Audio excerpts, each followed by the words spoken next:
12 तक ये बन गए, तब औडा के और कॉरपोरेशन के लोग कहाँ थे, कब पुलिस कहाँ थी।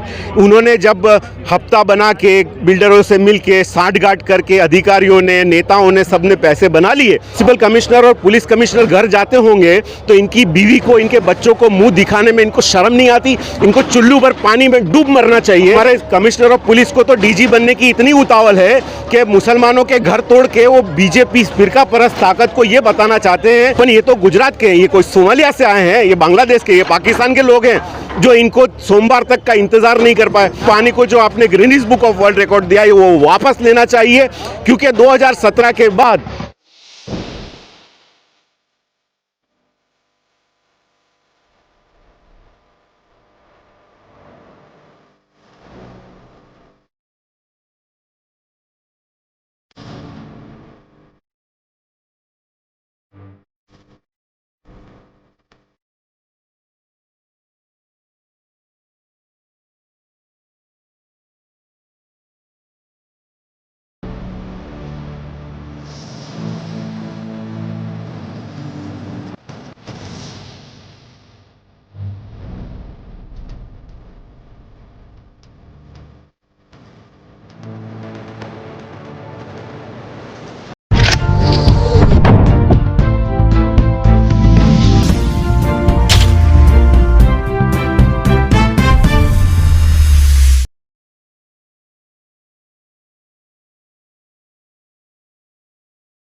આપનું નામ અને પરિચય? मेरा नाम कौसर अली सैयद है, मैं हमारी आवाज़ से हूँ और जिग्नेश मेवानी का दलित मुस्लिम एकता मंच का कन्वीनर हूँ। आज ये सफीलाला दरगाह के पास डिमोलेशन का काम हाथ करने में आया कॉरपोरेशन द्वारा, और कितने मकान को डिमोलेशन करने में आया?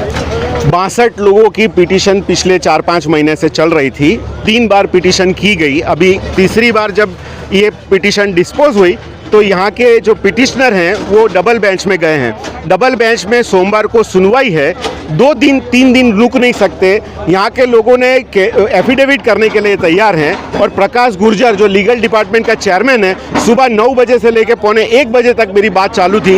मैंने उनको बोला था कि हम एफिडेविट देने के लिए तैयार हैं, हमको कोर्ट पे भरोसा है, कोर्ट सोमवार को जो हुक्म देगी उस हुक्म का हम पालन करेंगे। अगर वो खाली करने का बोलेगी तो हम खाली कर देंगे। दूसरी बात, अहमदाबाद म्यूनिसिपल कमिश्नर और पुलिस कमिश्नर ये कल्प्रिट हैं, अहमदाबाद के गरीबों के दुश्मन हैं।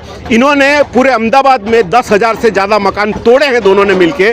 और बच्चा निधि पानी को तो मैं आज तक इतना अच्छा समझता था। 2011 में बच्चा निधि पानी को बेस्ट अवार्ड मिला था गुजरात स्टेट का, और अर्बन डेवलपमेंट अथॉरिटी में हुडको में उसको बेस्ट नेशनल अवार्ड मिला था। और ये बंदा जो है 2017 तक जब जवान था तब तक इसको Guinness book of world record का अवार्ड ही है ये। मैं Guinness book of world record वालों को अर्ज करता हूं कि ये बच्चा निधि पानी को जो आपने Guinness book of world record दिया है वो वापस लेना चाहिए, क्योंकि 2017 के बाद इसने अपनी इंसानियत को खो दी है। ये आप बांग्लादेश का नाम बोल के 4000 मकान आपने चंडोला के तोड़ दिए। ये तो गुजराती मुसलमान थे, यहाँ तो कोई परप्रांतीय मुसलमान भी नहीं थे। अब मुझे पहले तो ऐसा लगता था कि ये परप्रांतीय मुसलमान परप्रांतीय हिंदुओं के दुश्मन है ये दोनों। ये खुद भी परप्रांतीय हैं, फिर भी परप्रांतियों के मकान इन्होंने तोड़े। पर ये तो गुजरात के हैं, ये कोई सोमालिया से आए हैं, ये बांग्लादेश के, ये पाकिस्तान के लोग हैं जो इनको सोमवार तक का इंतज़ार नहीं कर पाए। मैंने साउथ वेस्ट जोन के परिक को, DYMC को भी अपनी रजूआत किया कि थोड़ा वक्त दीजिए, और सुप्रीम कोर्ट का हुक्म है कि 2018 की नोटिस हो। तो अगर आपने 8 साल तक कुछ नहीं किया, फिर भी आपको अभी फ्रेश 15 दिन की नोटिस देना पड़े, तब जाके वो मकान खाली कर सकते हैं या फिर अपना किराए से मकान ले सकते हैं। तो वो सुप्रीम कोर्ट के ऑर्डर की भी धज्जियां उड़ाई हैं ये कमिश्नर ने। इसलिए हमारे कमिश्नर ऑफ पुलिस को तो डीजी बनने की इतनी उतावल है कि मुसलमानों के घर तोड़ के वो बीजेपी फिरका परस्त ताकत को ये बताना चाहते हैं कि हम मुसलमानों के मकान तोड़ रहे हैं, तो उनको सहानुभूति में डीजी का पोजीशन मिल जाए। लेकिन मैं ये बोलता हूँ कि 298 लोगों की बद्दुआ जब ये कमिश्नर, म्यूनिसिपल कमिश्नर और पुलिस कमिश्नर घर जाते होंगे तो इनकी बीवी को, इनके बच्चों को मुंह दिखाने में इनको शर्म नहीं आती? इनको चुल्लू भर पानी में डूब मरना चाहिए। और ये 298 लोगों की बद्दुआ उनके पूरे वंश वेले को बर्बाद कर देगी। ये लोग जब टूट रहा था तब बोल रहे थे कि इस तोड़ने के अंदर जो कोई भी लोग शामिल हैं उनका खानदान बर्बाद हो जाए। और मैं कमिश्नर और म्यूनसिपल कमिश्नर को दोनों को बोलना चाहता हूँ, इंसानियत के रास्ते पर वापस आएँ, फिरका परस्त ताकतों के साथ में रहकर कोई साजिशें ना करें। और अहमदाबाद के अंदर तो 70% मकान इलीगल हैं, तो क्या तुमको सिर्फ परप्रांतीय या मुस्लिम लोगों के ही मकान दिखते तोड़ने के लिए? अब खबरदार हो जाओ। हम तो कोर्ट में भी गए, अब जनता की अदालत में जाएंगे।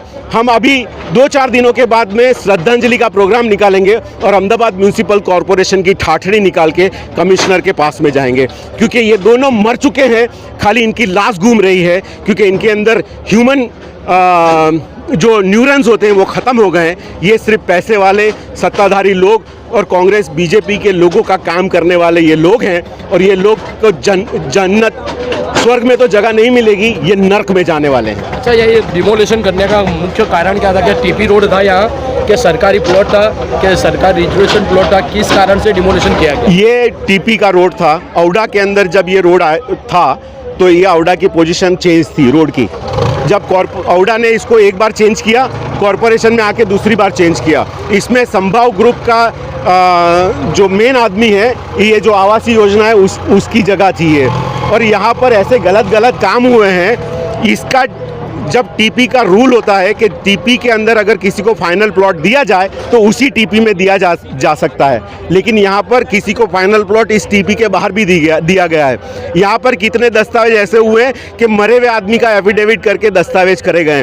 तो यहाँ पर रेवेन्यू डिपार्टमेंट के लोग, म्यूनसिपालिटी के लोग, औडा के लोग, ये सारे अधिकारी इस भ्रष्टाचार के अंदर लिप्त हैं। अपने ये मकान को कितने समय पहले बनाया गया था? ये मकान 2003-4 से बनना शुरू हो गया था, जब ये ऑर्डर थी यहाँ पर कॉरपोरेशन के कंट्रोल में नहीं था। मेरा कहने का मतलब ये है कि 2003-4 से जब बनना शुरू हुआ और 2011-12 तक ये बन गए, तब औडा के और कॉरपोरेशन के लोग कहाँ थे, कब पुलिस कहाँ थी? उन्होंने जब हफ्ता बना के बिल्डरों से मिल के साठगांठ करके अधिकारियों ने, नेताओं ने, सब ने पैसे बना लिए। और ये 2010 के पहले कि इनके पास डॉक्यूमेंट हो सकते थे, लेकिन यहाँ गरीब लोग हैं, हफ्ते से मकान लिए, 2008-9 में मकान लिए हैं, इसलिए जब तक लिखान नहीं मिला तब तक यहाँ डॉक्यूमेंट नहीं बनाए। लोग तो यहाँ पर 2007-8 से रह रहे हैं, लेकिन लिखान उनको 2011 में दिया गया, इसलिए वो लिखान आने के बाद यहाँ के डॉक्यूमेंट बने।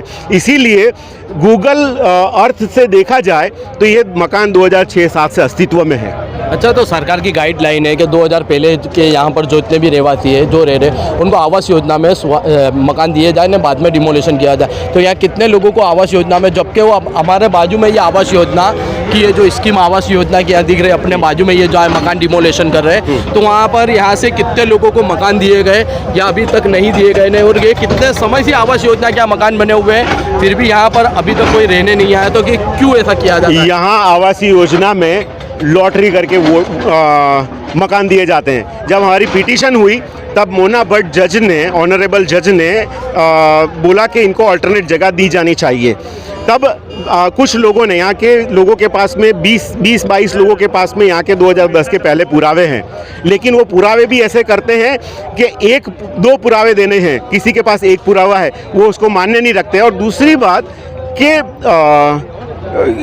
ऐसा क्या है कि आप अमराईवाड़ी, ओढव और रबारी कॉलोनी में जब उनका डिमोलिशन करते हैं तो उनके समाज का विरोध होता है। उनके कांग्रेस बीजेपी के नेता सारे मिलके जाके मुख्यमंत्री को मिलते हैं, तो स्टैंडिंग कमेटी ठराव पास करती है कि 25% जंतरी में दे देंगे, और जब ठराव पास होता है सरकार का तो 15% जंतरी में उनको मकान दिए जाते हैं। तो क्या जो ओढव में और अमरावाड़ी रहने वाले और सरखेज रहने वाले लोग, क्या वो इंसान हैं और ये जानवर हैं? आप दोनों को इक्वली क्यों ट्रीट नहीं कर रहे? अगर उनको मकान दिया जा रहा है तो इनको भी मकान दिया जाना चाहिए। मेरा सबसे बड़ा बच्चा निधि पानी और वेस्ट साउथ जोन के जो कमिश्नर हैं परीख को आज ही जाना गुजारिश है कि आप इनके साथ न्याय करिए। न्याय नहीं करोगे तो आपको भुगतना पड़ेगा। हम सोमवार को तो हियरिंग में जा ही रहे हैं, लेकिन इसके बाद हम जनता की अदालत में जाएंगे और बहुत सारे जो लोग हैं हिंदू मुस्लिम, उनको यूनाइट करेंगे और हमारा पहला प्रोग्राम होगा अहमदाबाद म्यूनसिपल कॉरपोरेशन की ठाठड़ी निकालने का, क्योंकि अहमदाबाद म्यूनसिपल कॉरपोरेशन मर चुकी है। उनके अंदर, उनके दिमाग में ह्यूमन इंसानियत का न्यूरॉन्स ख़त्म हो चुका है। अब वो सिर्फ पैसे वाले कैपिटलिस्ट लोगों का काम करती है और गरीब लोगों को यहाँ से डिस्प्लेस कर रही है। अच्छा, सरकार का तो स्लोगन था जहाँ कि गरीबी दूर करने में आएगी, तो ये तो कहीं ना कहीं ऐसा लग रहा है कि गरीबी दूर नहीं हो रही मगर गरीबों को दूर करने में आ रहा है। क्या कहोगे इसके बारे में कि सरकार के स्लोगन के बारे में आप क्या कहोगे? इसमें ऐसा है कि जो सरकार है, अभी ओलंपिक आने वाला है, 8-10 साल बाकी है, तो अभी तक तो मोदी साहब जब बाहर के स्टेट हेड्स आते थे तो गरीबों को छुपाने के लिए ग्रीन पर्दा लगाते थे कि वो गरीबी ना देख पाए। और हमारे विश्व गुरु ने तो ऐसा कर दिया है कि अब वो ट्रम्प भी बोलता है कि भारत विकसित हो गया है, क्योंकि मोदी आके बोलता है कि हम तो विश्व गुरु हैं। इसलिए एप्पल कंपनी के जो मालिक हैं उनको ट्रम्प बोलता है कि आप इंडिया के अंदर फैक्ट्री मत लगाइए, क्योंकि इंडिया संपन्न स्टेट है। इंडिया में 80 करोड़ लोगों को अनाज दिया जाता है। यानी भूखमरी का इंडेक्स अगर देखा जाए हिंदुस्तान में, माल न्यूट्रिशंस का, इवन पासपोर्ट की वैल्यू ख़त्म हो चुकी है और ये मांग पुकारे जा रहे हैं कि हम गरीबी दूर करेंगे। असल में इनका प्रोग्राम है कि इस देश से गरीबों को ख़त्म कर दे। और आज देखो, जब गरीब आदमी जो लेबर होता है वो अगर डिस्प्लेस होता है, वो किसी के यहाँ पे काम करने वाली 1200-1500 में काम करती है, अगर वो उनके मकानों को हटा दिया जाता है तो वो लेबर कॉस्ट भी 3-4 हज़ार के अंदर मकान मालिक को मिलेगा। इसलिए घर बनाने वाले लेबर्स, काम करने वाले लेबर्स, हर तरीके का काम करने वाले लेबर्स को इन्होंने डिस्प्लेस कर दिया है। तो महंगाई कितनी बढ़ेगी? लोगों के पास खाने को पैसा नहीं है, 80 करोड़ लोगों को अनाज दे रहे हो, तुमको शर्म नहीं आ रही? ऊपर से तुमको जितने गरीब लोग हैं, जैसे दिल्ली के अंदर आम आदमी पार्टी ने इलीगल कॉलोनीज़ को लीगलाइज करने का जो ठराव पास किया था, अहमदाबाद में भी गरीब इलीगल कॉलोनीज़ को लीगलाइज करने का ठराव पास करना चाहिए। हम जिग्नेश मेवानी से होप रखते हैं, हम चाहते हैं कि ऐसा आदमी मुख्यमंत्री बने इस देश का, इस राज्य का, और वो गरीबों की आवाज़ों को आवाज़ बने और वो जितने भी इलीगल कॉलोनीज़ हैं उसको लीगल कर दे। जी।